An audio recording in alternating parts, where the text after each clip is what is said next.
Rosa Cobo, que ha venido a presentar su último libro, La ficción del consentimiento sexual. Y yo me voy a encargar de tener el honor y el placer y el gusto de presentar a la autora del libro, amiga, compañera y maestra. Así que también damos la bienvenida a Rosa. Agradecemos a la asociación EULEAC por haber organizado y haber hecho posible este acto. Y con todo mi cariño y con todo mi aprecio, pues he escrito unas cuantas líneas para dar la bienvenida a Rosa y para presentar, bueno, pues un breve resumen de su trayectoria. A ver qué os parece. Rosa Cobo es profesora de Sociología en la Universidad de A Coruña, es presidenta de la Red Académica Internacional de Estudios sobre Prostitución y Pornografía, es directora de la Escuela Feminista Celia Amorós, también es directora de Atlánticas, Revista Internacional de Estudios Feministas, y es codirectora del Máster en Violencia Sexual en la Universitat Ramon Llull de Blanquerna, en Barcelona. Es muchas más cosas, pero eso es lo que yo quería destacar. Rosa Cobo es discípula de la filósofa Celia Amorós, quien, además de dirigir su tesis doctoral, fue impulsora del seminario Feminismo e Ilustración en la Universidad Complutense de Madrid, en el que diversas profesoras españolas y también latinoamericanas desarrollaron sus conocimientos sobre teoría feminista entre los años 80 y 90. La obra intelectual de Rosa Cobo destaca por haber dado continuidad en España a las líneas de pensamiento planteadas tanto por Kate Millett en la década de los 70 como por Celia Amorós en los 80 y en los 90. Aunque no únicamente. Si hay algo característico en el pensamiento elaborado por Rosa Cobo es cómo mira, escucha y aprende de la genealogía de la teoría feminista de todas las olas, desde finales del siglo XVIII hasta la actualidad. En su trayectoria, Rosa Cobo ha estado interesada en cómo las dinámicas del patriarcado y del capitalismo conforman un marco de fuerzas de dominación sobre las mujeres. Ha desarrollado un extenso pensamiento sobre cómo dichas fuerzas se concretan en la articulación de la industria global de la explotación sexual, lo que nos ha dejado en herencia un rico marco interpretativo para entender cómo la prostitución y la pornografía son producciones patriarcales que frenan la emancipación de todas las mujeres. Rosa Cobo también ha prestado atención a desarrollar entendimientos sobre el devenir de los debates intelectuales, políticos y sociales que han tenido y tienen lugar dentro y fuera del feminismo. Es en esta línea de trabajo donde se inserta el libro que nos presenta hoy, titulado La ficción del consentimiento sexual y que fue publicado en el año 2024. El consentimiento sexual ha sido un concepto ampliamente examinado por las autoras feministas desde la década de los 80. Rosa Cobo sitúa el análisis del consentimiento sexual en el contexto político actual y elabora una propuesta para dotarlo de contenido y significado feminista. Una de las aportaciones más relevantes, bajo mi perspectiva, de este trabajo es cómo Rosa Cobo explica los obstáculos que el feminismo ha encontrado para avanzar en su agenda política recientemente. Nos explica las claves de la disputa por el feminismo que han protagonizado la izquierda anticapitalista y el libertarismo sexual contra el propio movimiento feminista. Analiza cómo algunos de los planteamientos de la izquierda anticapitalista y del libertarismo sexual obstaculizan las soluciones plausibles para resolver la situación de las mujeres en España y en el mundo. Además de reivindicar el espacio político autónomo del feminismo y la necesidad de mantener coherencia epistemológica, La ficción del consentimiento sexual es un libro necesario para comprender las coordenadas del feminismo en estos momentos. Muchas gracias, Rosa, por estar aquí y estamos deseando escucharte. Muchísimas. No sé, ¿se oye? Sí. Pues entonces no lo. Entonces casi prefiero no cogerlo.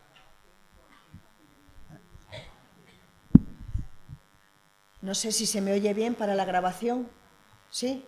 Pues entonces prefiero tener a mano mis papeles por si acaso se me olvida algo. Bueno, lo primero, muchísimas gracias, Lidia, por esta presentación tan cariñosa que pone de manifiesto que somos más bien amigas que otra cosa. En fin, y sobre todo, y en la misma medida, muchas gracias también a EULEAC y a la Plataforma Navarra por la Abolición de la Prostitución por haberme invitado a presentar el libro, pero también a Catacrac por habernos ofrecido este espacio, que es un espacio tan agradable. Y de nuevo, muchísimas gracias, Lidia.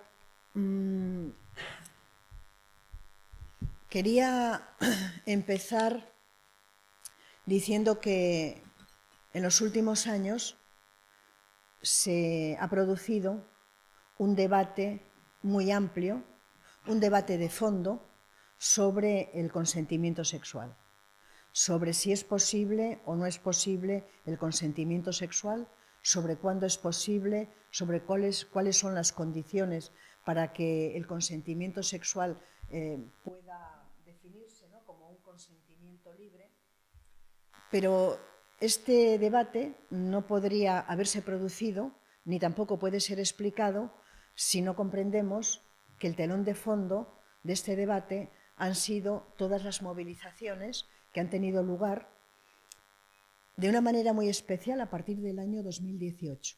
Pero, sin embargo, esas movilizaciones ya eran anteriores. Ya hubo dos grandes movilizaciones, la del 2015 contra la violencia y la del 2013, creo que fue, para que no se recortase la ley del aborto.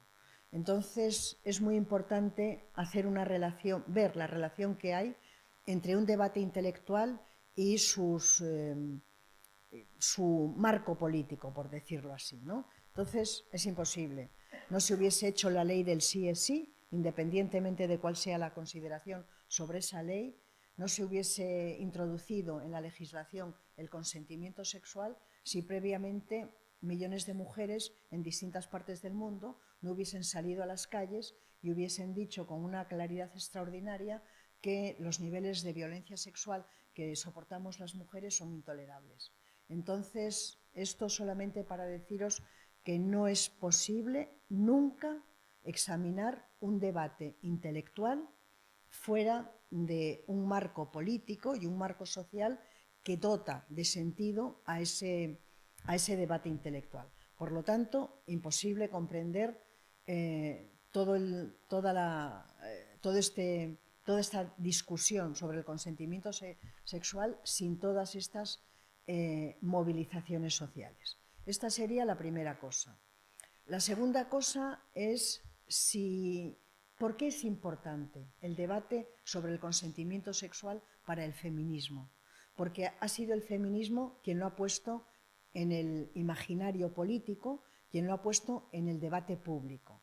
Si las feministas no hubiésemos salido a la calle, aunque es más correcto decir, si millones de mujeres no hubiesen salido a la calle, pues hoy no estaríamos hablando, por supuesto, de este debate que no hubiese tenido, lugar.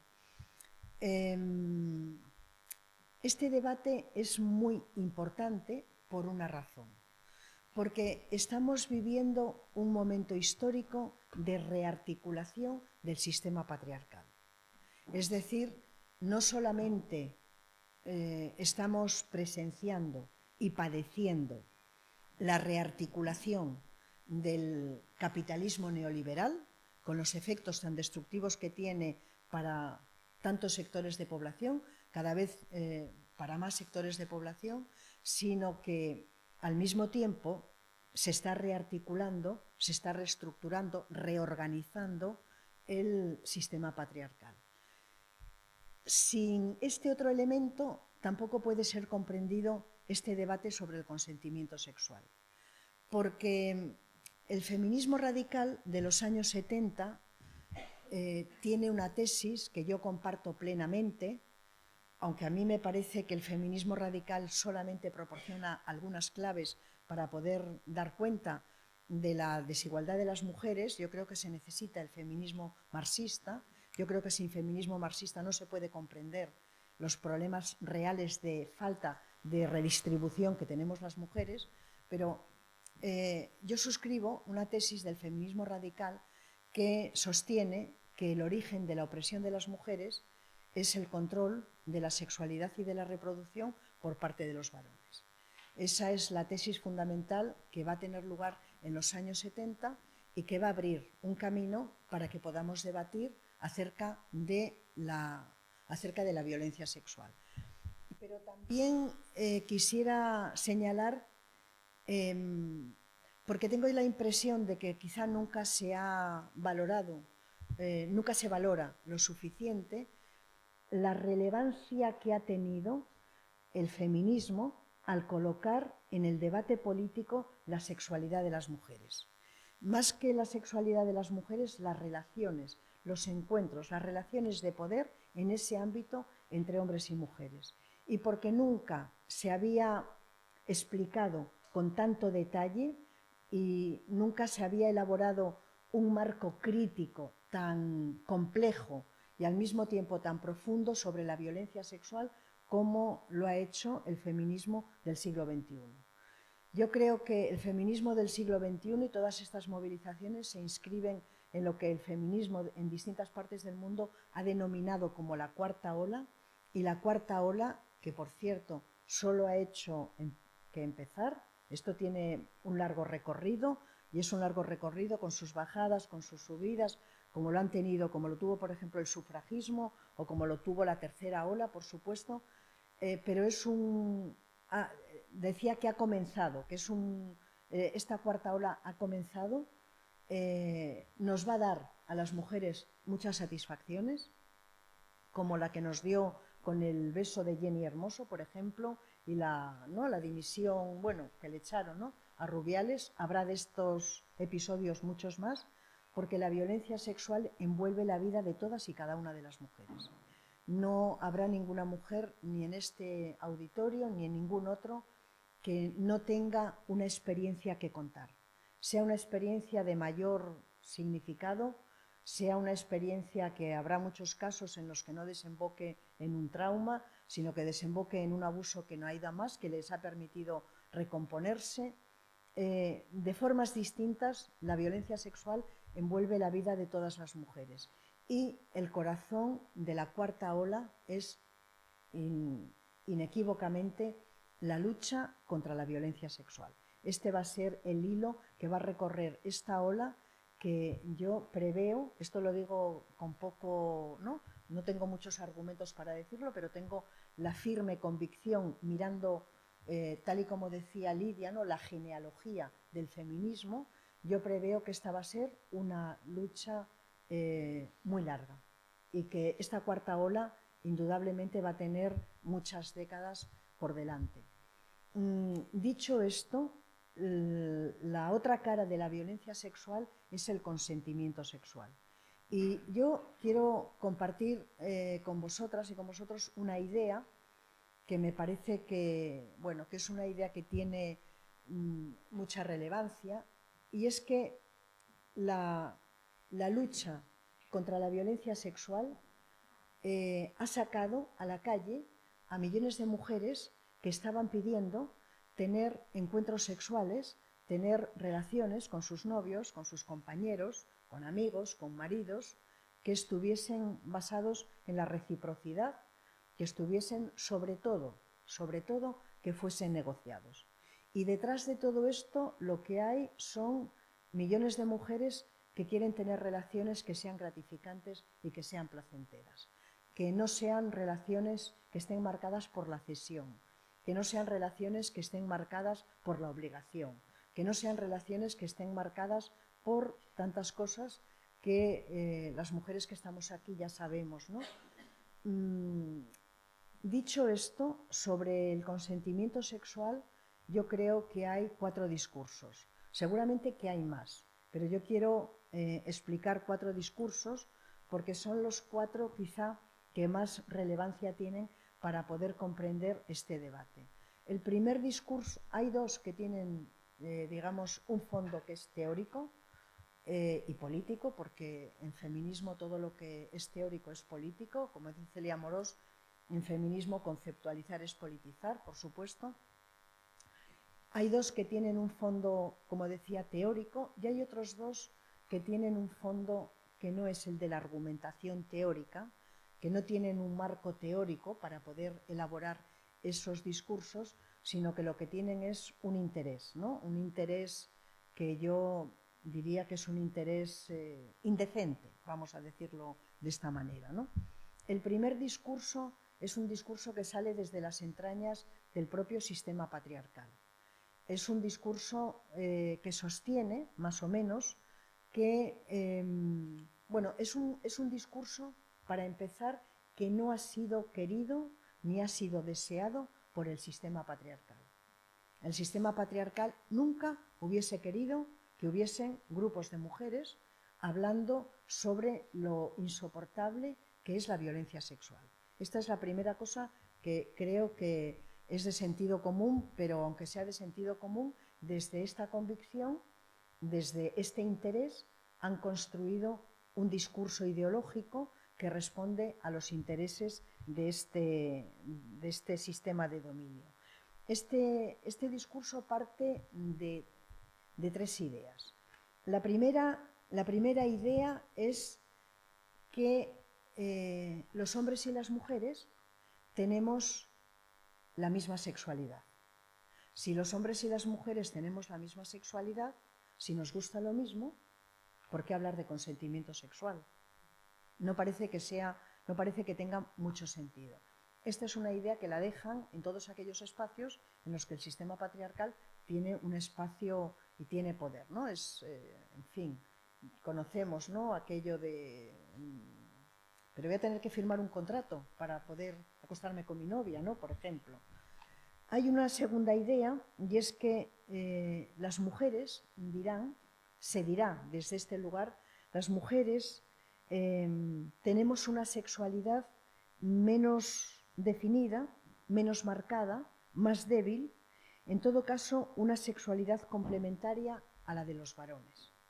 Por lo tanto, ¿qué sentido tiene discutir sobre el consentimiento sexual? Si son sexualidades complementarias y si nosotras no tenemos una sexualidad marcada, ni por lo tanto tenemos deseos explícitamente marcados. Hay una tercera idea, y es que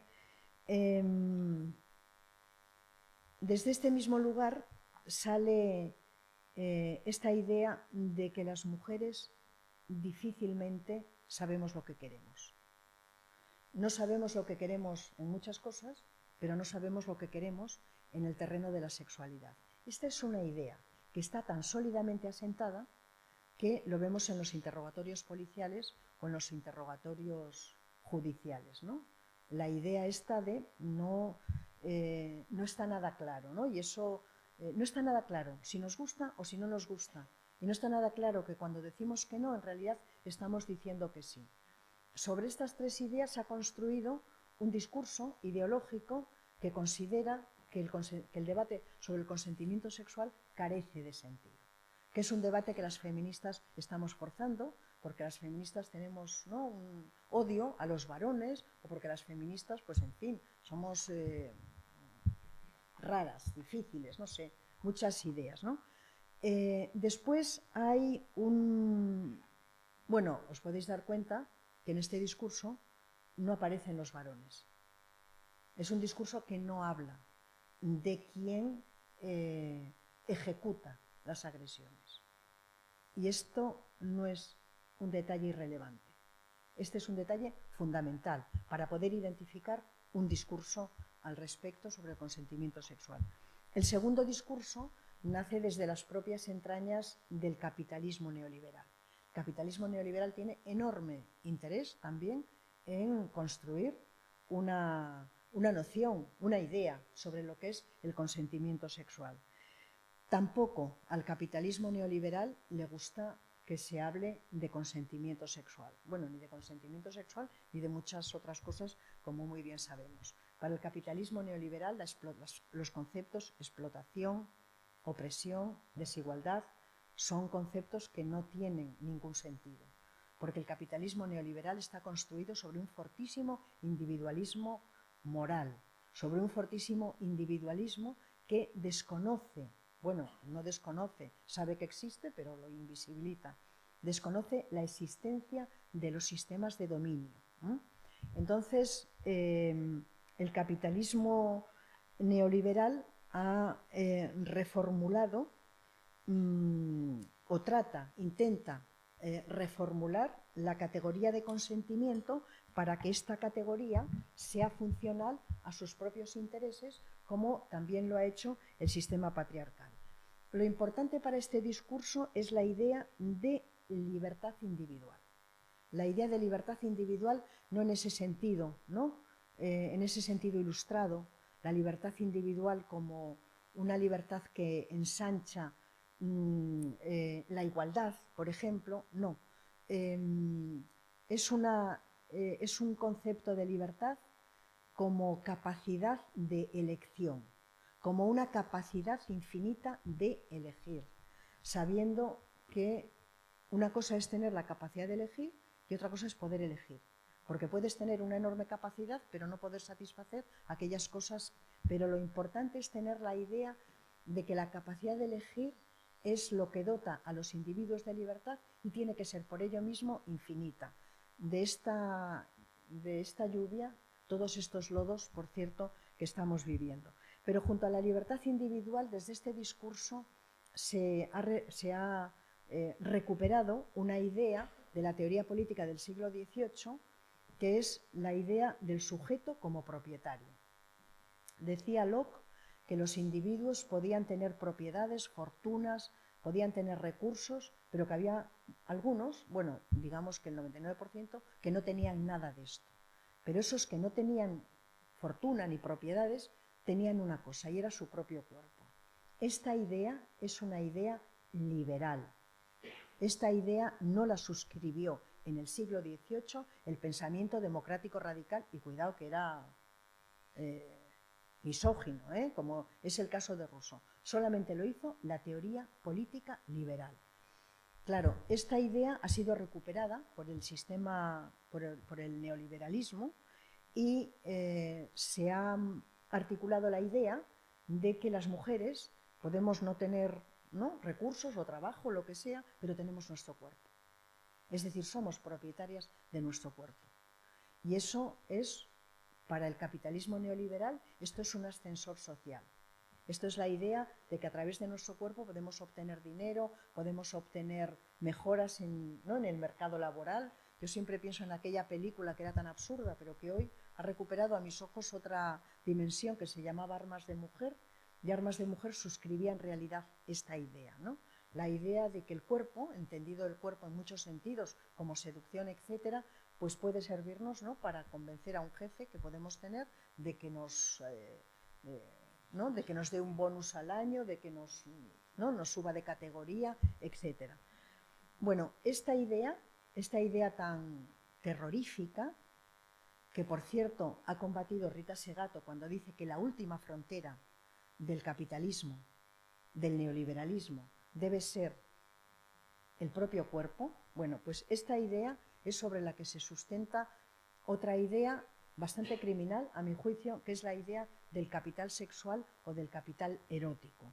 Bueno, hay dos elementos centrales en este discurso. El primero de ellos es que... ¿Cómo?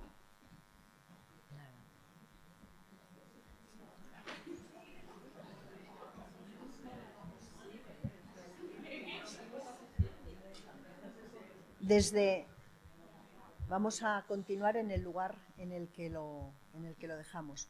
Desde este discurso hay que destacar dos elementos. El primero es que el discurso sobre el consentimiento sexual por parte que sale, ¿no?, del capitalismo neoliberal, parte del supuesto de que no existen los sistemas de dominación.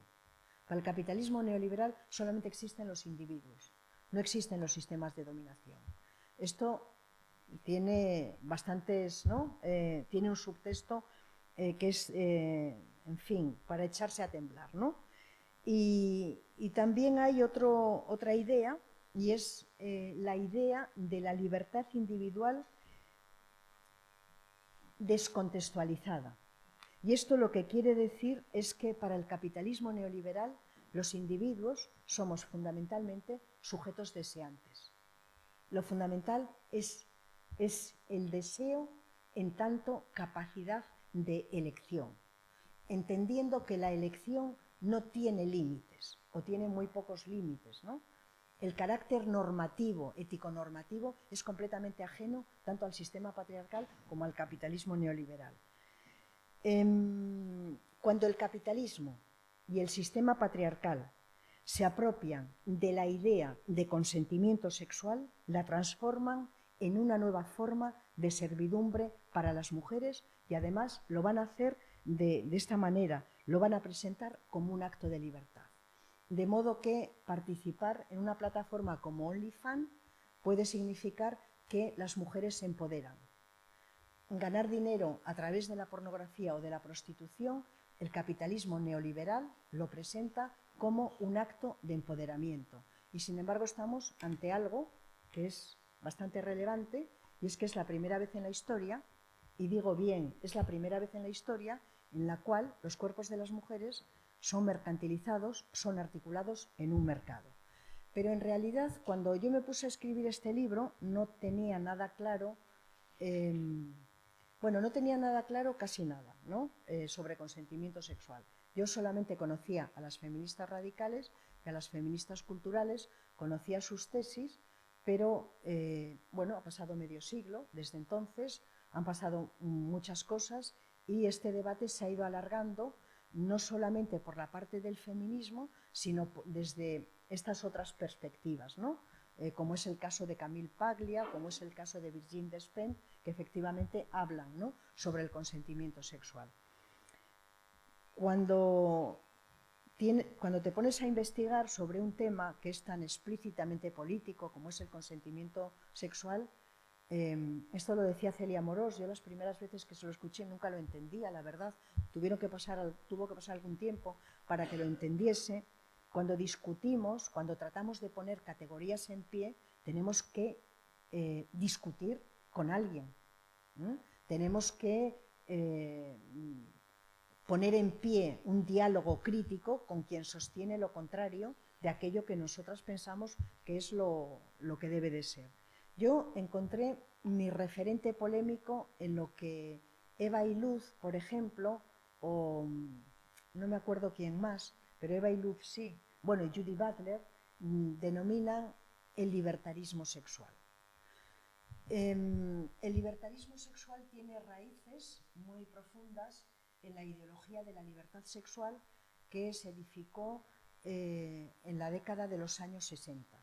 En la década de los años 60 tuvieron lugar tres procesos que todos juntos, los tres juntos, dieron lugar a una idea que va a articular las sociedades contemporáneas, desde luego de Occidente, pero no solo de Occidente, que es la idea de libertad sexual. Estos tres movimientos fueron mayo del 68, fue la revolución sexual y también fue el movimiento hippie. En realidad fueron tres movimientos diferentes, pero estrechamente vinculados entre sí, en los cuales los individuos transitaban de un movimiento a otro. Este movimiento complejo, esta ideología a favor de la libertad sexual, hizo una operación que fue sacralizar la sexualidad. Es decir, entendieron o definieron o explicaron que la sexualidad la concibieron como si fuese un absoluto. La idea de que en la sexualidad residía la dimensión más profunda, más secreta, más verdadera, más genuina del ser humano.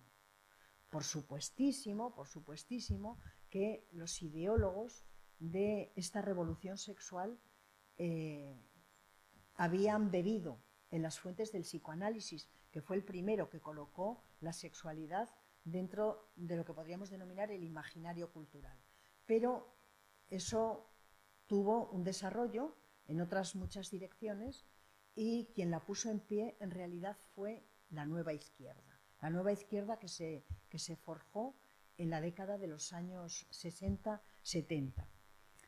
Dice la socióloga marxista que tanto me gusta, Eva Iluz, dice que la revolución, y yo no lo había leído así, y sin embargo lo comparto después de haber leído otras muchas cosas, ella sostiene que la revolución sexual no tuvo sexo cuando estalló. Es decir, que fue deseada, querida, anhelada por millones de mujeres y de hombres que vivían los códigos sexuales como extraordinariamente restrictivos para vivir la sexualidad para ellos y para ellas. Pero muy pronto, y cuando digo muy pronto digo que casi instantáneamente, así son, así funcionan los sistemas de poder, los varones reformularon la libertad sexual como la disponibilidad sexual de las mujeres para que ellos pudieran acceder a sus cuerpos con toda la libertad del mundo, ¿no? Y entonces, hace ya muy poco que hablo de mi generación, porque hasta hace poco no sentía que yo tenía que hablar de mi generación, pero ahora ya una va teniendo sus años. En mi generación fue extraordinariamente poderosa esta idea de que las mujeres debíamos estar disponibles sexualmente, porque como compartimos la misma sexualidad que tienen los varones, si a ellos les gustaba, a nosotras necesariamente nos tenían que gustar, ¿no? Entonces, cuando tú decías que no, pues qué estrecha, pues qué tal, en fin, muchas mujeres de mi edad lo habrán vivido no una vez, sino, no sé, unas cuantas, ¿no? Como poco. Bueno, el asunto es que a partir de ese momento se va a colocar o va a aparecer lo que esta misma socióloga denomina una época de abundancia sexual. Pero claro, esta revolución, a pesar de que los varones se aprovecharon de ella, ¿no? La rentabilizaron para sus propios intereses, para sus propios privilegios, para sostener y articular sus propias posiciones de poder, que claro que lo hicieron, sin embargo, no abandonaron una idea, y es la idea de que el sexo tenía que ser placentero para ambas partes. No abandonaron la idea de que el sexo tenía que ser gratificante para ellas y para ellos, aunque después para ellas no lo fuese, pero ellos no abandonaban esta idea. Esta fue la ideología de la libertad sexual. La libertad sexual, como fue sostenida, como fue sustentada, articulada por la nueva izquierda, se le dotó de poderes antisistema. Y es que hay una cosa que no se puede olvidar nunca, y es que la ideología de la libertad sexual se desarrolló al mismo tiempo que aparecieron las primeras políticas económicas neoliberales. Y esto no es una casualidad. Cuando no se pueden hacer políticas de redistribución, léase ahora, por poner un pequeño ejemplo, entonces se hacen políticas de reconocimiento. Y las políticas de reconocimiento, desdichadamente, desembocan muchas veces en políticas de la identidad. Y las políticas de la identidad rompen la idea de que los derechos tienen que ser universales. Y romper esa idea es lo peor que les puede pasar a quienes están en una situación de opresión y de explotación, que ambos conceptos, como muy bien sabéis, los compartimos las mujeres a lo grande, por cierto. ¿Por qué digo esto de las políticas económicas neoliberales? Porque la izquierda no pudo apoyarse sobre el imaginario de la redistribución, porque a partir de ese momento ha habido muy poca redistribución y, como sabéis, al principio hubo poca redistribución y después lo que hubo fue la privatización de lo público, ¿no? Que es en lo que estamos ahora. Y esa izquierda se tuvo que apoyar en otro imaginario, que es el imaginario del reconocimiento. Cuando la izquierda se apoya en el imaginario del reconocimiento porque tiene que vivir la impotencia de no poder hacer políticas de redistribución, es el abandono del universalismo y es la entrada, es sumergirnos en el tribalismo. Y esa es la trampa en la que sectores de la izquierda han desembocado, ¿no? Con las consecuencias que eso tiene en muchos sentidos. Entonces, no podemos olvidar la aparición de las políticas económicas neoliberales que van a tener su primer punto en la dictadura de Pinochet en Chile, ¿no? Ese fue el verdadero laboratorio, luego ya se fue extendiendo y ahora, pues, en fin, ¿no? Hay un mercado global. Cuando ese mercado global comienza a crearse, vamos a encontrarnos con muchos países en el mundo que no tienen un mercado que pueda competir. No pueden engancharse a ese mercado global. Va a ser este el momento en el que van a surgir las economías ilegales, ilícitas, que van a permitir que algunos países se puedan integrar en el mercado global. Va a ser en este momento cuando se va a crear la industria de la explotación sexual. Una industria global que oscila entre ser la segunda y la tercera en términos de beneficios a escala global. Después del mercado de las armas, que imagino que ahora no debe hacer más que tener, ¿no?, beneficios y beneficios y beneficios, y después o bien el narcotráfico o bien la industria de la explotación sexual. Os preguntaréis que por qué me he ido aquí. Pues me he ido aquí porque cuando aparece la industria de la explotación sexual, que aparece en los 80, que se va globalizando, que se convierte en una estrategia de desarrollo para muchas partes del mundo, para muchos países, para muchas sociedades, cuando esto ocurre, la ideología de la libertad sexual va a experimentar una transformación. Y de ideología de la libertad sexual se va a convertir en libertarismo sexual. Y el telón de fondo del libertarismo sexual, la teoría que ha proporcionado legitimidad y una articulación teórica y epistemológica al libertarismo sexual, ha sido indudablemente la teoría queer. ¿Por qué me parece que esto es importante y por qué yo comprendí que este era mi referente polémico, por decirlo de esta manera? Porque van a abandonar la vieja idea de que la legitimidad de la sexualidad está vinculada al deseo y van a introducir de una forma muy marcada la idea de la voluntad. De modo que es un encuentro sexual, lleva la marca de la legitimidad si hay voluntad, independientemente de que haya deseo.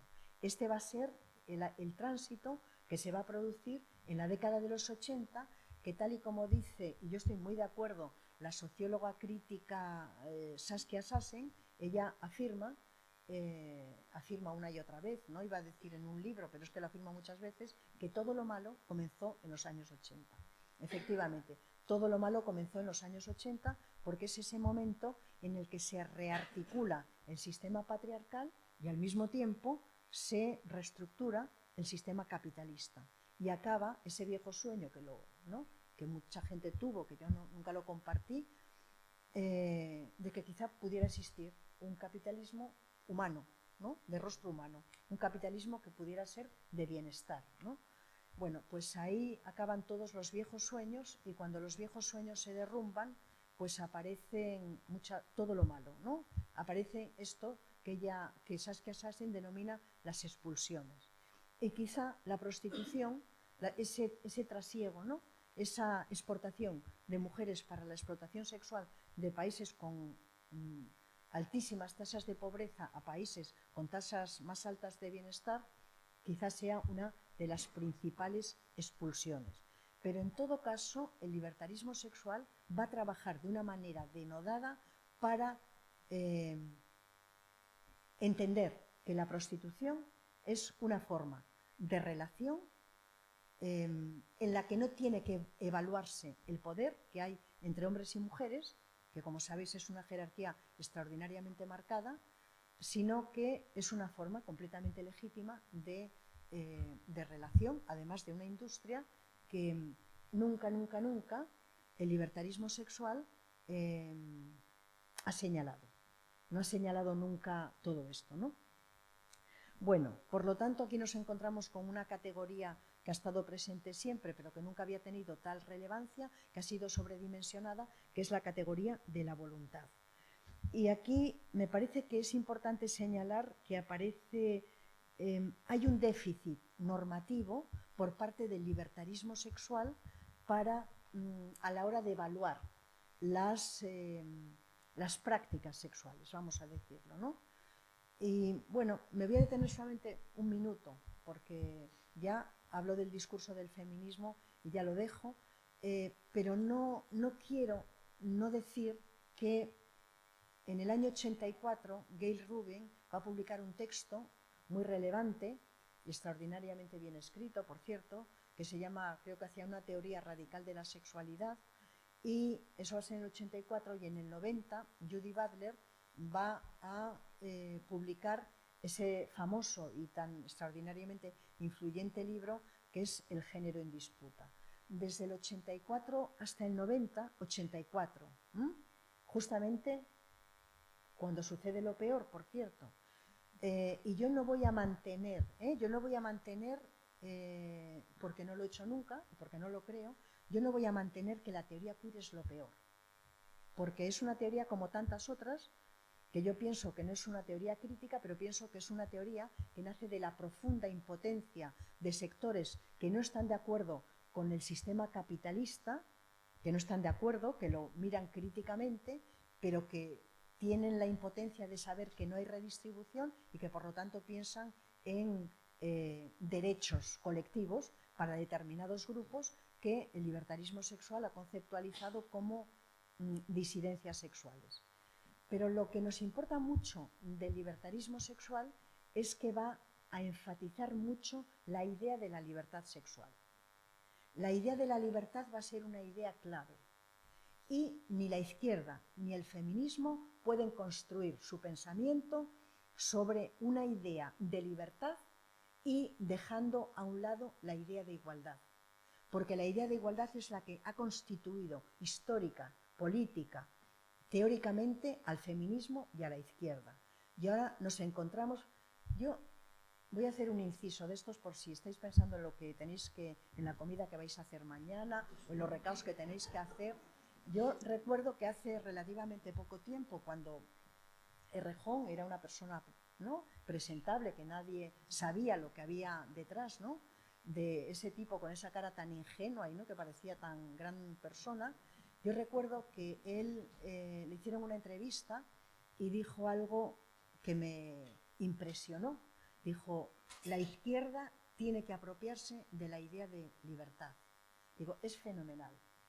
La idea que legitima todas las aspiraciones del capitalismo y de la derecha es de la que nos tenemos que apropiar, en lugar de decir tenemos que reapropiarnos de aquello que sucedió cuando cayó el muro de Berlín, que fue una catástrofe para el pensamiento crítico y para el marxismo, que es la idea de igualdad. Y yo ya comprendí comprendí lo que yo ya sabía, ¿no? Comprendí la dificultad que tiene la izquierda para construir práctica política y pensamiento crítico cuando sale del imaginario de la igualdad. Eso es lo que comprendí y yo creo que en eso seguramente que estaremos pues de acuerdo, ¿no? Pero bueno, estaremos de acuerdo igual por goleada, ¿no? Porque, en fin, es el gran problema, ¿no? Pero yo hablaba de ese déficit normativo porque para el libertarismo sexual lo más importante es radicalizar todo lo que se puede la libertad sexual. Pero cuando se radicaliza la libertad sexual, siempre hay damnificados. Y cuando la libertad sexual se convierte en un absoluto, es porque hay quienes han estado al servicio de la libertad sexual de algunos. Por lo tanto, la libertad sexual extrema suele desembocar en el abuso. Y muchos abusos suelen desembocar en el trauma. De modo que el libertarismo sexual va a postular la legitimidad de cualquier práctica sexual que sea deseada. Claro, las preguntas que nos hacemos las feministas es ¿deseadas por quién? Esta es la primera. Y la segunda es si las prácticas sexuales tiene que tener algún límite ético-normativo. Porque, como dice esta misma socióloga, Eva Iluz, cuando se extrema la libertad en el terreno de la economía, desembocamos en la privatización de las pensiones, o de la sanidad, o de la educación. Y entonces la libertad se vuelve destructiva. Ella misma dice, cuando la libertad se extrema en el campo de la sexualidad, también tiene efectos destructivos sobre las mujeres, por cierto. Y esto tampoco es un detalle irrelevante. Entonces, este déficit normativo yo creo que es enormemente importante tenerlo en consideración. La instrumentalización del cuerpo, de unas que no de otros, es un proceso destructivo. Y es un proceso destructivo que acaba en abuso y en otros muchos casos acaba en traumas. Y es una operación muy peligrosa legitimar esto con la excusa de la libertad. El sujeto traumatizado, léase las mujeres, padecen el allanamiento de su cuerpo y su subjetividad, su ser más profundo, aquello que nos constituye, se fractura sexual, son fuertemente antipunitivistas, heredando esa vieja idea de la izquierda que siempre quienes somos marxistas hemos compartido, siempre, por supuesto, de que los delitos no convierten a los individuos, o sea, la sociedad tiene que dar la posibilidad a que la gente tenga una segunda oportunidad. Ese ha sido el antipunitivismo, que ha sido una señal, ¿no? Una seña de identidad ideológica de la izquierda. Pero esta idea no se puede traspasar a las mujeres. Para decirlo de otra manera, la igualdad formal no inhabilita el consentimiento sexual para el libertarismo sexual. Esta no es la posición del feminismo. La posición del feminismo es otra distinta. Para el feminismo, el consentimiento sexual tiene que tener dos condiciones. La primera condición es, por supuesto, el deseo. Las feministas radicales, si algo nos contaron, y fue uno de los elementos que estructuraron sus vindicaciones políticas y su pensamiento, es que aquello de la libertad sexual estaba bien, estaba muy bien, siempre y cuando las mujeres pudiesen tener placer, cuando el sexo fuese negociado, cuando fuese recíproco, cuando fuese vivido en la intimidad. De modo que la idea del deseo es una idea que está profundamente arraigada en el feminismo radical de los años 70. Esta es la primera cosa. Además, es una idea estratégica en tanto sirve, ¿no? Para deslegitimar cualquier forma de explotación sexual. La segunda idea es, o la segunda condición, es que existan unas estructuras razonables de igualdad. Siempre digo razonables, no sé si es la mejor palabra, es decir, que una mujer pueda tener aquellas circunstancias, que pueda tener aquella situación institucional, cultural, social, que le permita, de alguna manera, poder decir que no. Hay sociedades en las cuales las mujeres no pueden decir que no. Y nos podemos hacer una pregunta. ¿En la sociedad en la que vivimos hay mujeres que se pueden permitir el lujo de decir que no? Claro que hay mujeres que no se pueden permitir ese lujo, que no tendría que ser un lujo, sino que tendría que ser un elemento que formaría parte, ¿no? de esos derechos universales de los que hablamos. El consentimiento, cuando no hay deseo, se transforma, la sexualidad, cuando no hay deseo, se transforma en otra cosa. Y esa otra cosa se llama dejarse hacer. Y dejarse hacer no es consentir. Dejarse hacer es ceder. Y esto, sea en la prostitución, sea con tu novio, sea en un encuentro de una noche, sea con tu marido, dejarse hacer tiene efectos profundos sobre la constitución de las mujeres, sobre la subjetividad de las mujeres. Decía McKinnon McKinnon y Andrea Dworkin, el feminismo cultural trató de una manera muy específica el consentimiento sexual y todo lo que tiene que ver, ¿no?, con la violencia sexual. McKinnon dice que no es posible el consentimiento sexual en una sociedad patriarcal y dice también que introducir el consentimiento sexual en la legislación es un enorme error porque se va a volver contra las mujeres. Bueno, yo que tengo una particular admiración por la obra de McKinnon y por la obra de las feministas radicales, tuvieron la extraordinaria inteligencia de poner, ¿no?, el dedo en la llaga. Yo, sin embargo, no estoy completamente de acuerdo con esta idea. No estoy completamente de acuerdo con esta idea porque, bueno, hay muchos motivos. Hay motivos estratégicos, hay motivos de muchos tipos, ¿no?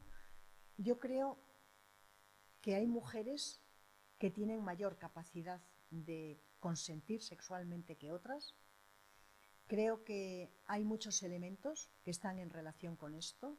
Yo creo que no se puede decir que ninguna mujer tiene capacidad de consentir sexualmente. Yo creo que no se puede decir por una razón, ¿no? Porque no es verdad, vamos. Entonces, algo claro. También creo que para la mayoría de las mujeres del mundo el consentimiento sexual es un vacío, es una ausencia, es que no existe. Esto es algo que todas las mujeres lo sabemos. Pero si tuviésemos que sostener que es imposible el consentimiento sexual, eso implica una idea, y es la idea de dotar de cierto esencialismo a las mujeres. Es decir, ni todas las mujeres somos idénticas, ni todas vivimos en todas las sociedades, ni todas vivimos en la misma sociedad, y una idea que es fundamental. El contexto lo dice todo. El contexto es fundamental. Y el contexto hace que algunas mujeres tengan mucho más margen de maniobra del que tienen otras mujeres. Decir que el consentimiento sexual es inviable nos coloca en la posición de cerrar un tema teóricamente y políticamente.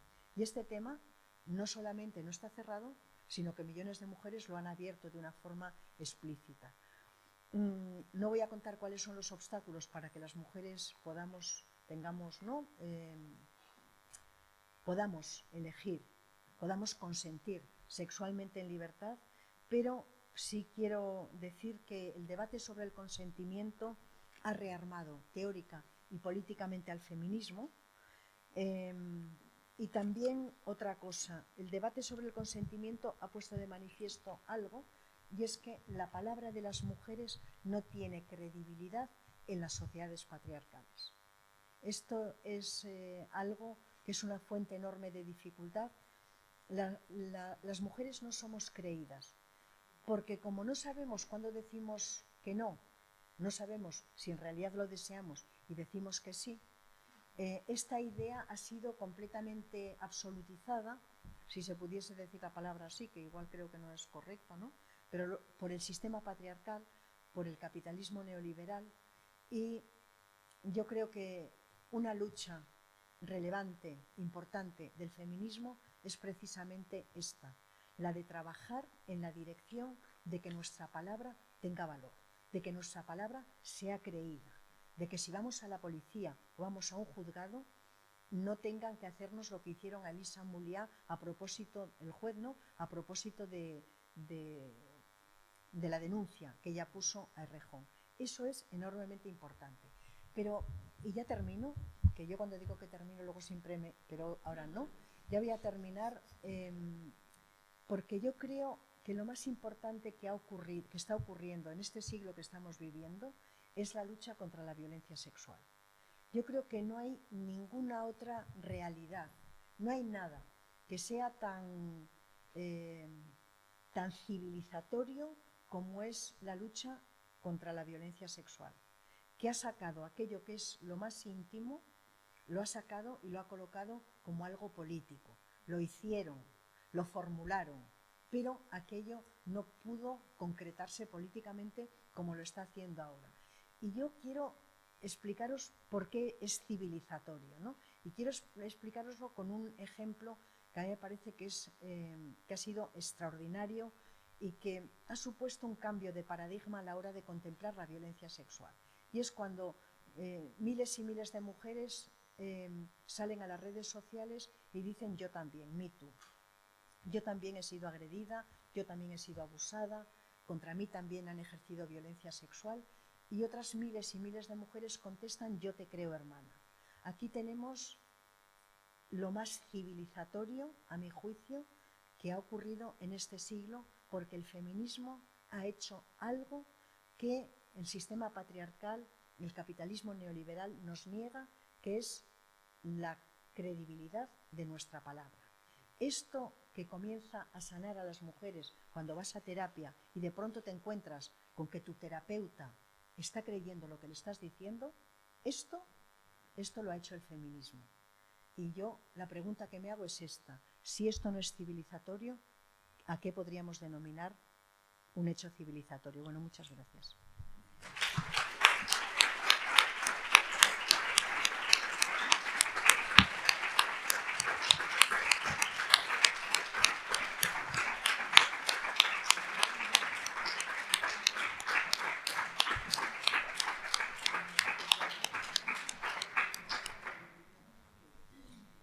Qué bien, muchas gracias, Rosa. Es una maravilla siempre escucharte, cómo Rosa ha tejido su pensamiento, cómo elabora la explicación, cómo nos va adentrando, ¿no?, en distintas dimensiones para que pensemos con más complejidad algunos de los debates actuales. Vamos a tener ahora un turno de palabras, pero yo antes de abrir el turno, pues quería hacer alguna reflexión para enchufar más ideas y también para preguntarle a Rosa, porque Rosa y yo ya hemos hablado anteriormente.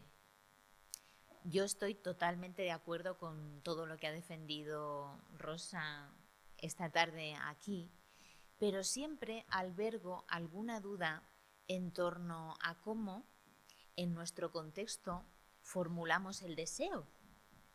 Porque claro, nuestro sistema de deseos y nuestro marco de deseos es verdad que está impregnado de la cultura dominante. Y yo pues he estado buceando y haciendo lecturas y mirando aquí y allá, investigando las conexiones en este momento entre los debates sobre el consentimiento sexual y la producción de pornografía digital.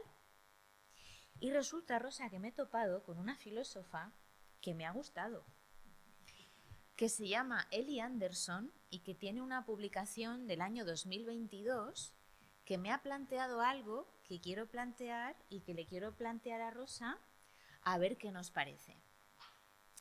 Porque creo que está muy acertada en cuanto a la manera de pensar un poquito más sobre el deseo y cómo las feministas podemos ensanchar esa noción de deseo que estamos defendiendo junto a la noción de consentimiento sexual. Y dice la filósofa Ellie Anderson que para que sea un consentimiento sexual que pueda resultar válido y que esté alineado con la idea de igualdad del feminismo, tendrían que darse estas 3 condiciones como mínimo. Dice que las personas que van a tener o que están pensando en tener un encuentro sexual o una relación, que en cada participante, vamos a poner por ejemplo que son 2, para simplificar, que estas 2 personas deseen a esa otra persona. Yo te deseo a ti, tú me deseas a mí, pero además que ese deseo sea para que se despliegue un encuentro íntimo, erótico, sexual. Es decir, que hay un deseo mutuo, hay un deseo recíproco y que ese deseo hacia la otra persona tiene que ver con una atracción erótica y con una atracción sexual. La segunda condición sería que, además de esa primera, cada una de las personas quiera necesariamente ser deseada por la otra. Es decir, que tú y yo, además de sentir esa atracción erótica, necesitamos que ambas personas nos sintamos deseadas y expresemos que nos deseamos. ¿Me seguís hasta ahora? Vale. Y la tercera condición sería que cada participante desea que todo ese despliegue que se va a realizar explícitamente sea para compartir un acto sexual. Es decir, porque nosotras podemos gustarnos, podemos atraernos, pero a lo mejor queremos ir al cine. Entonces, claro, la tercera condición sería pues que, cumpliéndose la primera y la segunda, que lo que expresemos que queremos y que deseamos es ese encuentro sexual. Creo que esto desvirtúa mucho la defensa de que con la simple voluntad puede ser legitimada la prostitución o la prostitución filmada, que es la pornografía. Y creo que añade complejidad pensar en el deseo en esos términos, sobre todo que existe una necesidad de reconocimiento mutuo. Y me parece bastante acertado. Rosa, ¿tú qué piensas? Bueno, yo esas condiciones, sin haberlas hecho explícitas, las metería dentro de la idea del deseo. Es decir, para mí es inconcebible que el feminismo no defendiese que nuestros encuentros sexuales fuesen deseados en todos, ¿no? En todas sus manifestaciones. Para mí es una de las condiciones que he puesto. Es imposible. No podríamos prescindir de eso, independientemente de que lo diga esa filósofa, porque las feministas nos debemos a las mujeres. Y las mujeres han salido a la calle por millones pidiendo esto. No quieren tener encuentros sexuales con alguien que no les gusta. Quieren tener encuentros sexuales que sean gratificantes, que sean satisfactorios y que sean recíprocos. Y que, por supuesto, todo sea negociado. Para mí, esto resume lo que es el deseo. Luego, este debate tiene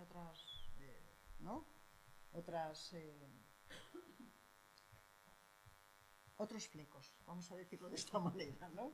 Indudablemente. Pero con flecos y sin flecos es imposible sacar el deseo del consentimiento sexual. Porque si sacamos el deseo del consentimiento sexual, entonces estaríamos traicionando lo que las mujeres quieren. Todas, ¿no? Ninguna de nosotras queremos violencia sexual y todas nosotras queremos tener encuentros sexuales que sean placenteros, gratificantes y, de ser posible, vividos en la intimidad y no filmados.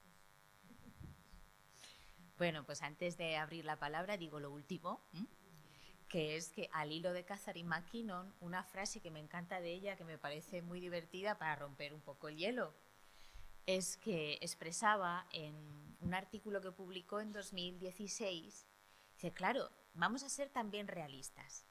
Las personas, cuando salimos una noche y nos encontramos y podemos tener un encuentro íntimo, sexual o erótico, al día siguiente nos decimos, uy, anoche conocí a una persona que me encantó y las dos personas consentimos.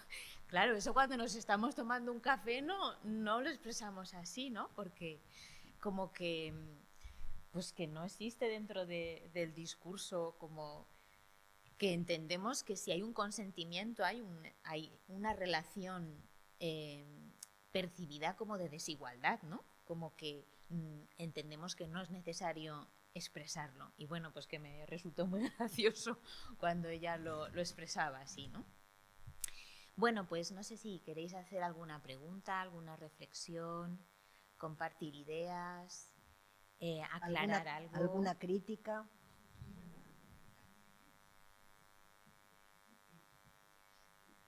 ¿Sí? Venga.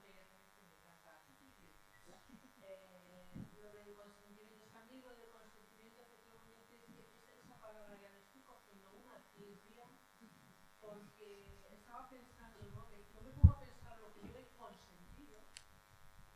tiene una definición. Consentir es ceder. Ha sido violencia siempre. O sea, yo cuando estaba pensando en esta cosa de todas esas relaciones que he tenido desde el deseo, es que yo no considero que hayan sido consentidas, han sido deseadas. Todas las relaciones que yo he tenido que consentir han sido de violencia. Con lo cual eso de consentimiento sexual, o sea, yo ya me voy a empezar a llamar consentimiento deseado. Tiene que ser, pero es que no debería ni de existir ese concepto dentro de una relación entre iguales. El consentimiento, o sea, es lo que tú decías ahora. O ellos me dicen, joder, ayer estuve con una chica y le consentí no sé qué. O sea, le di mi consentimiento. Es que es alucinante. A ver, supongo que es también necesario porque partimos de esas relaciones que no son, que son o sea, de alguna manera proteger como a las mujeres para que puedan tener esas relaciones. Pero es que yo odio ya la palabra de consentimiento. O sea, es que el concepto de consentimiento está siendo utilizado desde instancias ideológicas patriarcales y neoliberales como una coartada, como una excusa para legitimar prácticas de violencia sexual. Eso es cierto, pero nosotras no podemos quedarnos con esa definición de consentimiento. Tenemos que, al concepto de consentimiento sexual, tenemos que dotarle de un contenido político, crítico, ¿no? Pero fíjate, al hilo de todo este debate que se ha producido sobre el consentimiento, sobre la ley del sí es sí, sobre todo esto, ¿no? Ha sido muy interesante porque de pronto descubres que hay mujeres que dicen a una mujer que dice a otra mujer, que no estoy diciendo nada que yo no haya escuchado, ¿no? Oye, que yo no estoy segura si consiento. Yo no estoy segura si muchas veces que me he metido en la cama con mi marido, no estoy segura si haya habido consentimiento sexual. Yo creo que no. Entonces, lo importante del feminismo es nombrar algo que había tenido un enorme déficit de ser nombrado, que no había tenido una categoría para ser nombrado ese sentimiento de cesión.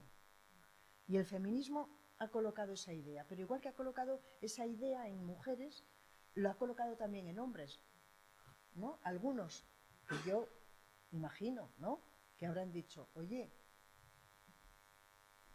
estaré forzando, estaré presionando, y otros que habrán dicho, lo que dicen, ¿no? Oye, que necesitan, es que voy a tener que firmar antes de acostarme con una tía un contrato sobre si consiento o no consiento. Entonces, en esta categoría, digamos que se resume toda una dimensión de desigualdad y de explotación sexual, ¿no?, de violencia sexual más bien. Y yo creo que es una categoría que ha contribuido a rearmar teórica y políticamente al feminismo.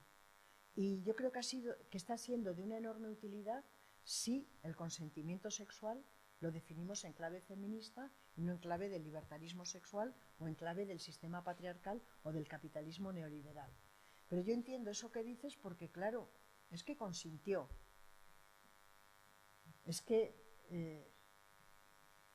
si por algo se define el pensamiento crítico, es porque más allá de si tú has consentido en determinadas circunstancias o de determinada manera, tiene que haber unas líneas ético-normativas, jurídicas, que digan, independientemente de que tú hayas dicho que sí o que no, esto es un delito, o esto no es aceptable éticamente o lo que sea.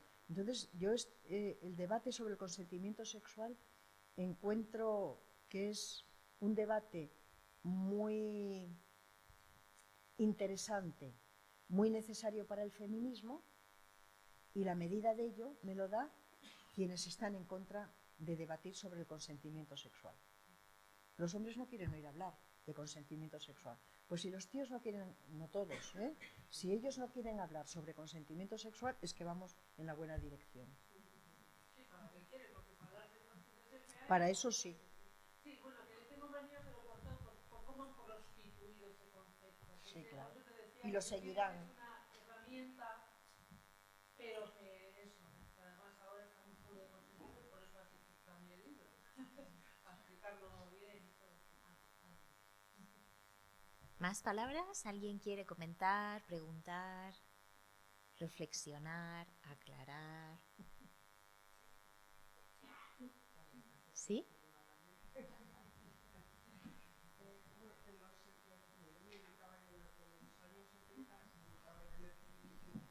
Y sí que cuando apareció, Oh. cuando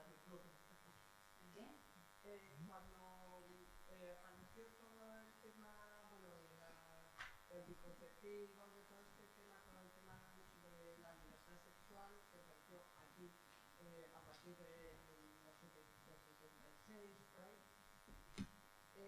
Sí que también se trabajó mucho, por lo menos en mi entorno, el aprender a decir no.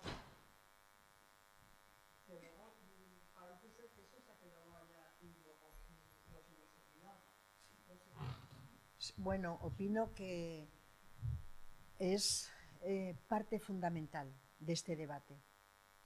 Y opino, por supuesto, que las mujeres desde que nacemos hasta que nos morimos estamos recibiendo continuamente una cadena inacabable de mandatos socializadores para que digamos que sí.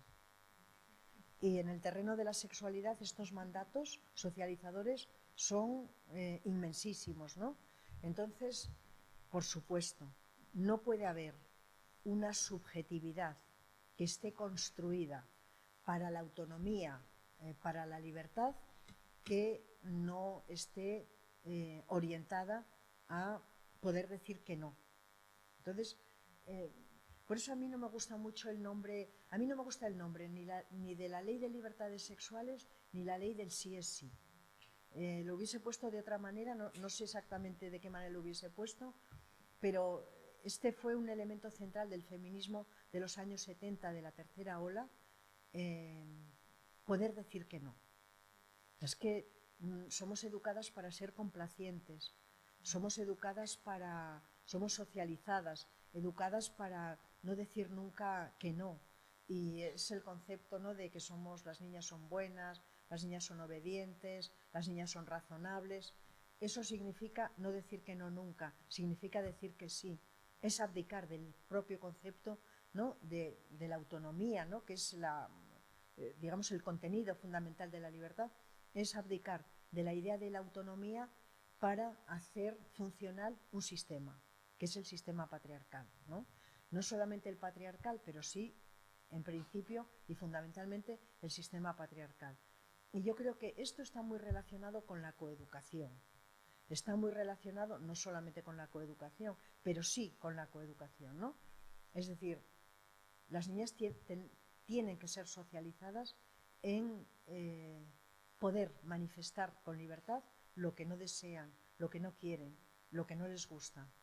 Pero como hay una idea que es muy poderosa dentro de todo el sistema patriarcal, que es la idea de que las mujeres somos seres defectivos, que las mujeres nos faltan cosas, que las mujeres no estamos completamente completas, por decirlo de esta manera. Eso está muy relacionado con el que no somos socializadas para decir que no.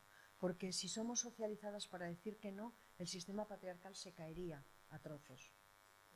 Entonces hay que seguir fomentando la idea, ¿no?, que tenemos muchas exigencias patriarcales para que trabajemos más, para que dediquemos más horas a esto, para que seamos mejores madres al mismo tiempo que estamos trabajando en el mercado laboral horas y horas. Todo forma parte de lo mismo, ¿no?, de decir que sí, ¿no?, de buscar desesperadamente ser apreciadas, ¿no?, de buscar desesperadamente ser validadas. Y sin embargo, lo que constituye a lo femenino es precisamente eso, el no ser, el que nos falta algo y por lo tanto buscar la validación. Y la validación se busca con el sí.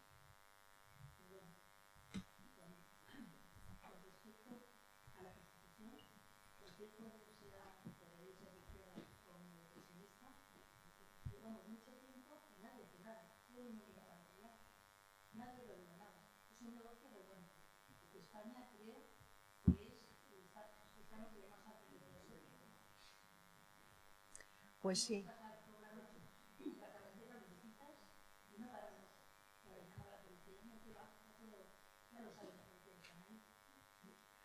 Pues sí, tenemos una izquierda muy adanista, se dice, ¿no? La vieja y la nueva. Tenemos una izquierda que es una izquierda patriarcal. Lo es en sus burocracias internas y lo es en la ideología, ¿no?, que comparten. Y partir del supuesto para la izquierda de que hay que abolir o que hay que hacer políticas abolicionistas para acabar con el sistema prostitucional es pegarse un tiro en el pie. No quieren hacerlo. Se podría decir de muchas maneras, pero no quieren hacerlo, porque si quisieran hacerlo lo hubiesen hecho, porque ha habido momentos en que han tenido votos y porque ahora los pueden tener. Solamente tienen que negociar.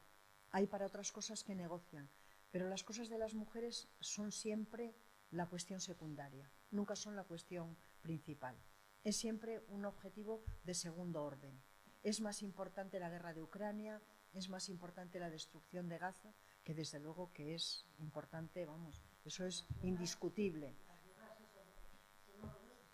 Y más para las mujeres, además. Pero quiero decir que la izquierda y la derecha, la izquierda entre sí, y la izquierda y la derecha siempre, cuando les interesa, encuentran espacios de consenso y encuentran espacios de diálogo y llegan a acuerdos por delante y por detrás. Ahora, ahí en los asuntos de las mujeres, en los derechos de las mujeres, no parece que estén en su universo, ¿no? Ahí sí. Ahí sí que están muy de acuerdo y parece que además que lo hacen mucho.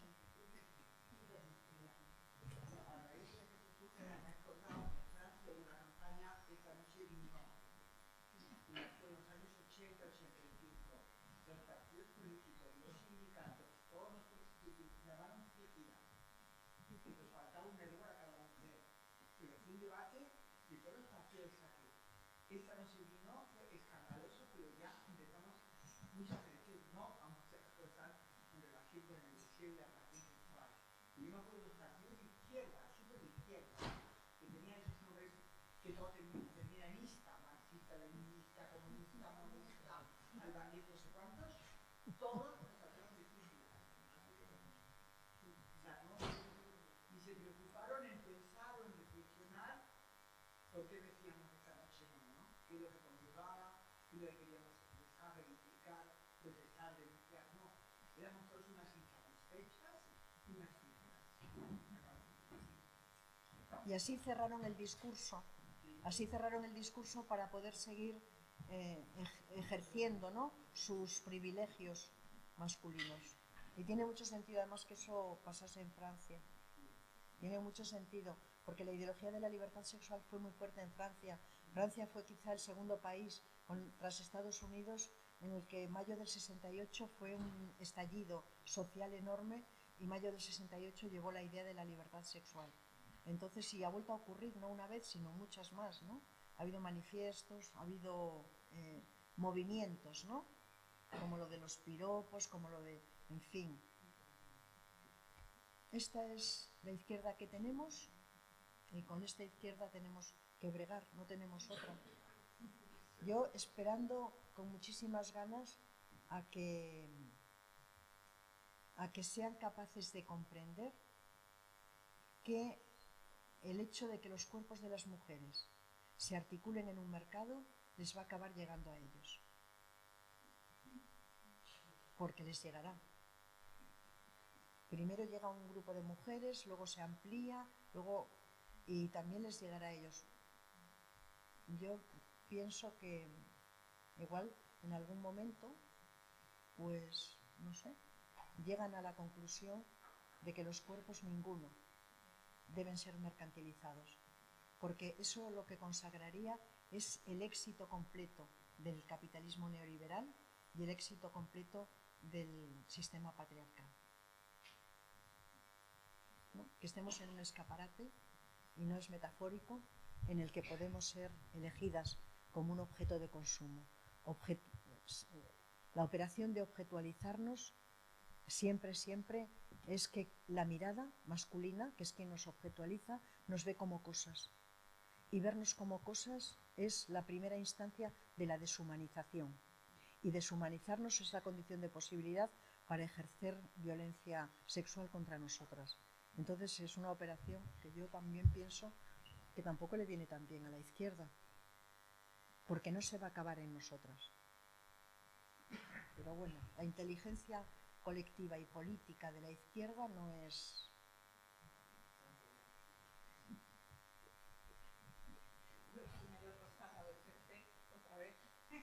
La charla de hoy que siempre se aprende muchísimo contigo. Igual me desvío un poco del tema, pero he apuntado una de las cosas que has dicho que me resulta especialmente interesante, que es abandonar la idea del universalismo y abrazar el tribalismo.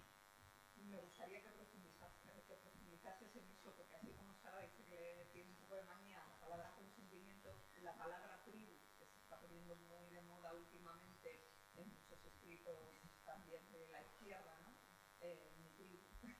Y de cierta manera ya esa idea de tribu, ¿no? Es como abandonar la idea de expandir los derechos y restringir el cuidado y restringirlo todo a un grupo muy reducido de personas y abandonar la idea como que tenemos de igualdad y de bienestar en general para todas las personas.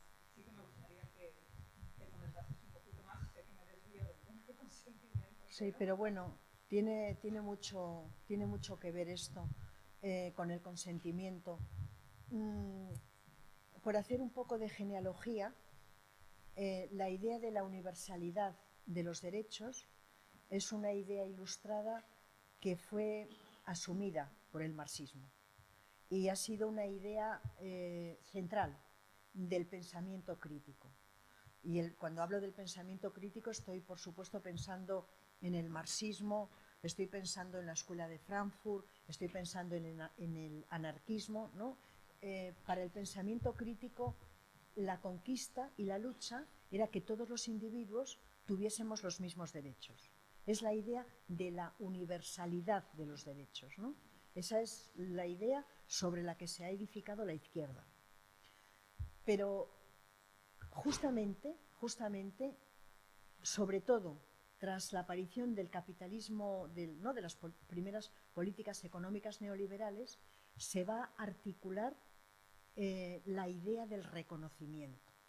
Es decir, y lo subrayo porque yo creo que es importante, porque cuando un hecho social se produce, siempre hay que mirar cuál es el contexto, porque no son neutros, ¿no?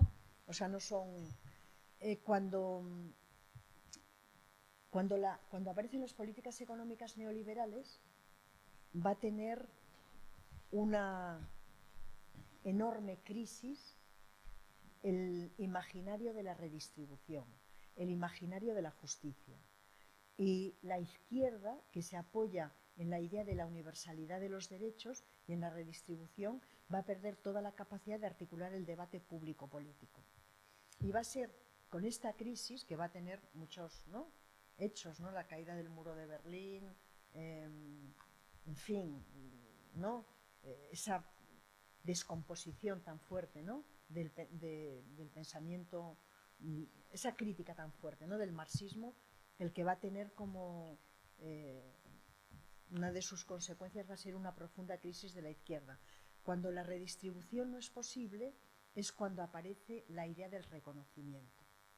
Y la idea del reconocimiento, la izquierda y el feminismo tiene que asumirla, porque reconocer, ¿no?, la existencia de algo, de una desigualdad que es ajena a la desigualdad de clase, ha sido una enorme conquista. Claro que lo ha sido, porque aquí aparece todo el tema del colonialismo, aparece el tema de la raza. El problema es cuando la idea del reconocimiento de que hay sujetos, actores, ¿no?, sociales, colectivos, que sufren algún tipo de desigualdad, de discriminación, de opresión, de explotación, cuando esa idea desemboca en la identidad, en las políticas identitarias, es cuando entramos en el terreno del tribalismo. Y es cuando se piensa en derechos específicos para grupos específicos. Y entonces esto va a tener unas consecuencias muy graves, porque quienes van a practicar la política de la identidad, por cierto, van a ser grupos muy distintos. Van a practicar la política de la identidad desde posiciones de izquierdas, ¿no?, en términos de raza, en términos, ¿no?, de culturales, pero también Trump es profundamente identitario con su grupo, con el colectivo al que representa, al que quiere dotar de derechos específicos. Entonces, las políticas identitarias son siempre malas, se vuelven en contra de quienes están oprimidos o están explotados. Pero al mismo tiempo el tribalismo, ¿no?, las políticas identitarias, claro, también son muy bien recibidas por quienes no pueden hacer otro tipo de políticas, ¿no?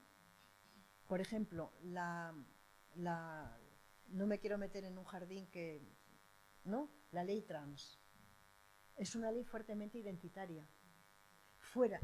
Es ajena completamente a la redistribución, ¿no?, que es lo que yo creo que hubiese sido una buena operación. Las personas trans, claro que tienen un problema indudablemente de falta de recursos. Frente a la falta de recursos, puedes optar por una política identitaria o por una política de redistribución. El problema es que la izquierda, en un momento, ¿no?, de neoliberalismo, no puede hacer políticas de redistribución. Y al no hacer políticas de redistribución, para seguir manteniéndose, hace políticas de la identidad. Más o menos. Sí. Luego esto tiene que ver con otras muchas cosas. Las políticas de la identidad se sostienen sobre las emociones. Emociones en términos generales, ¿no? Sentimientos, emociones, y las políticas, la igualdad no se sostiene sobre emociones. La igualdad es que tiene una característica, es que es muy medible. Las emociones no son medibles. Todo el mundo puede abandonar la idea de la redistribución, lógicamente, porque ahí entra otra de los grandes temas. Si el 99% de las mujeres tenemos el 1% de la propiedad, ¿cómo vamos a abandonar la redistribución? Si las mujeres estamos en la parte de abajo de la pirámide laboral, ¿cómo vamos a abandonar la redistribución? Si la pobreza tiene rostro de mujer, ¿cómo vamos a abandonar la redistribución?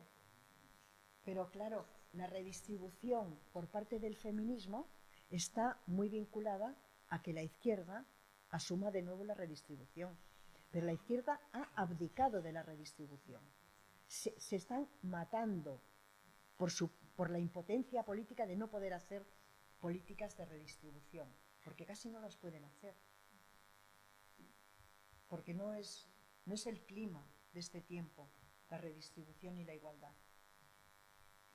Entonces la izquierda, pues yo creo que ha tropezado con la identidad y ha dicho, bueno, pues ya que no podemos trabajar en la redistribución, trabajemos en derechos. Y se ha equivocado. Y se ha equivocado, bueno, tampoco quiero, ¿no? Se ha equivocado de fondo. Y se ha equivocado de fondo porque nos ha sumido en una enorme orfandad a quienes somos de izquierdas. Y se ha equivocado no solamente porque nos ha sumido en una situación de orfandad, que por supuesto que sí, sino porque está contribuyendo a hacer un cierre de la historia.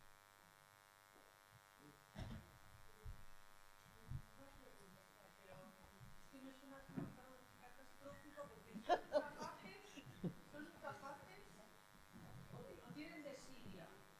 Son muy adanistas. Porque si son incapaces es que esto es real. O sea, No. me doy por vencida. No. Seguramente lo que pasa es que es imposible desvincular a la izquierda del capitalismo neoliberal. El capitalismo neoliberal, digo que es un cierre de la historia porque nos ha dejado casi sin posibilidades de construir una plataforma reivindicativa de redistribución fuerte. Pues nosotras tenemos que hacer lo que hemos hecho siempre, defender nuestra agenda política, crear masa crítica y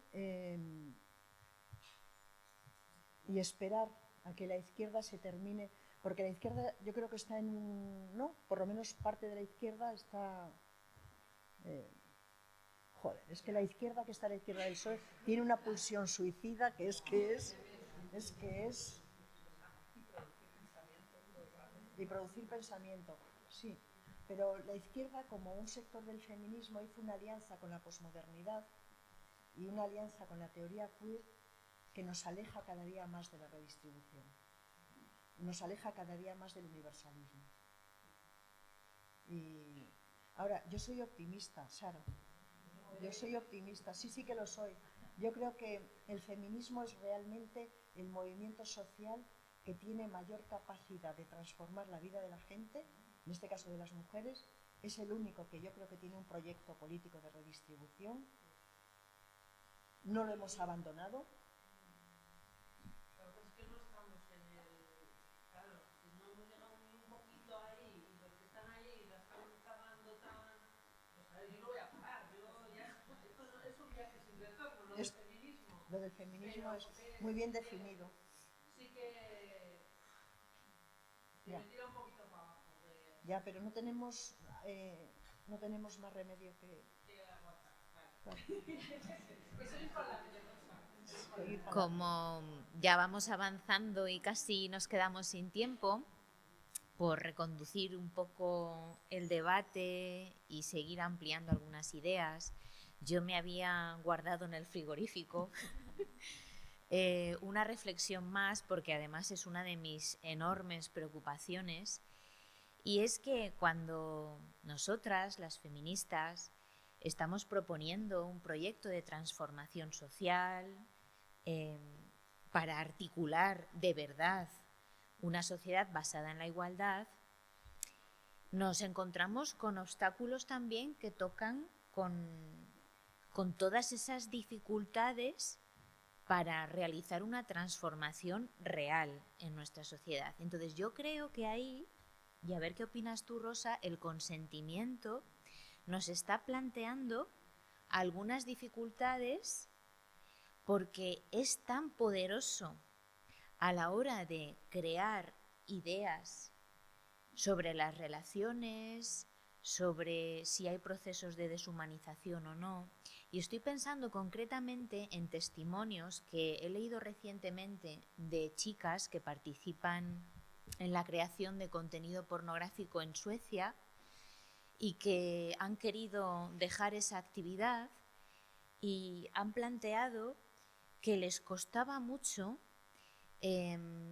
pulir y superar el trauma, porque cada vez que intentaban hablar con personas de su entorno sobre cómo se sentían, cómo lo habían pasado, se topaban con ese muro que era que todas las personas ponían el foco en que, bueno, pues si tú lo consentiste.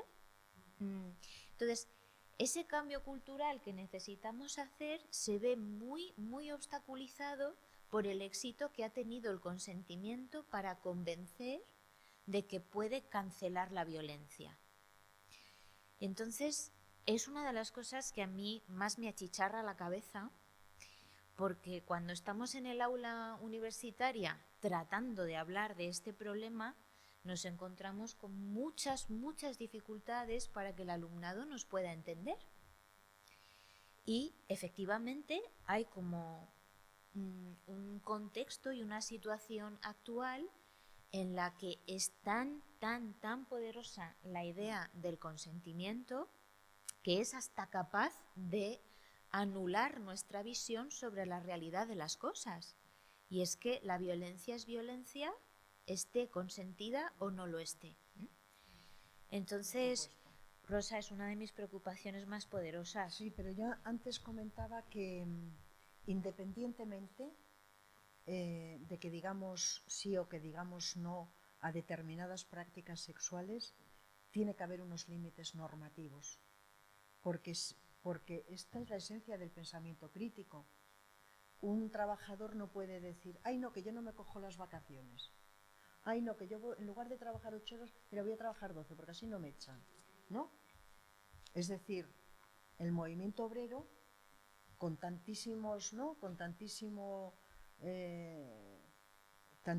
años de lucha política, ha conseguido que no se deje en manos de individuos que están fuertemente necesitados el